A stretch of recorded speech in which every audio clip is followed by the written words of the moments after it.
Recently, somebody in South Carolina called my office. They had some questions about their workers' comp case.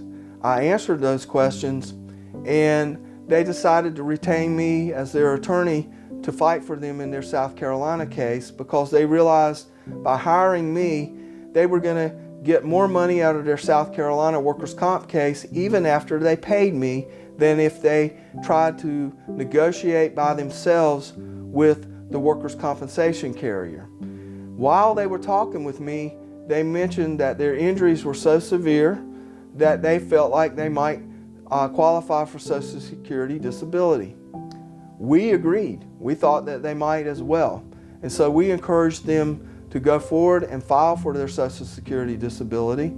And we also let them know that some of the evaluations that we would send them to, and reports that we would get from people like vocational counselors or doctors that we know that would treat them fair even when the workers' comp doctors that the employer sent them to would not treat them fair. We knew that those records and those reports could be used in their Social Security disability case.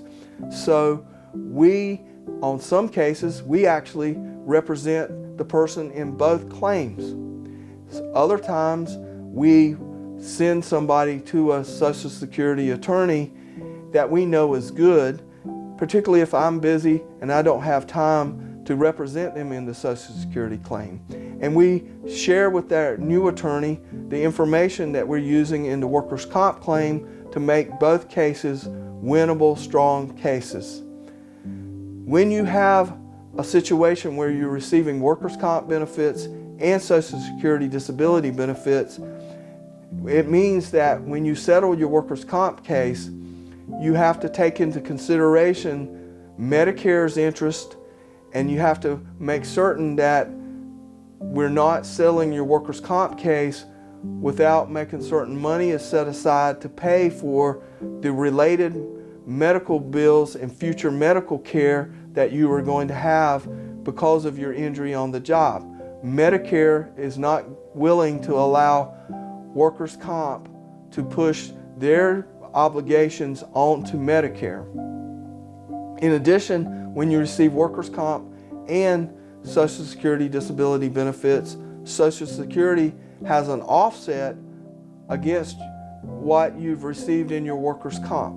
With an experienced South Carolina workers' comp attorney, we know how to minimize that offset so that you can settle your workers' comp case and not have to pay an exorbitant amount to Social Security disability. There's special legal language that has to be placed into the compromise settlement agreement to protect your rights and to protect your settlement. If you have a case where you're injured in this regard and you've reached the age where you're close to retirement and your injuries are so severe you can't go back to work, and you're thinking about filing for Social Security disability, call our office. We'll fight for you in your workers' comp case. We'll coordinate your workers' comp case with your Social Security disability case to protect your rights. Call our office and let us help.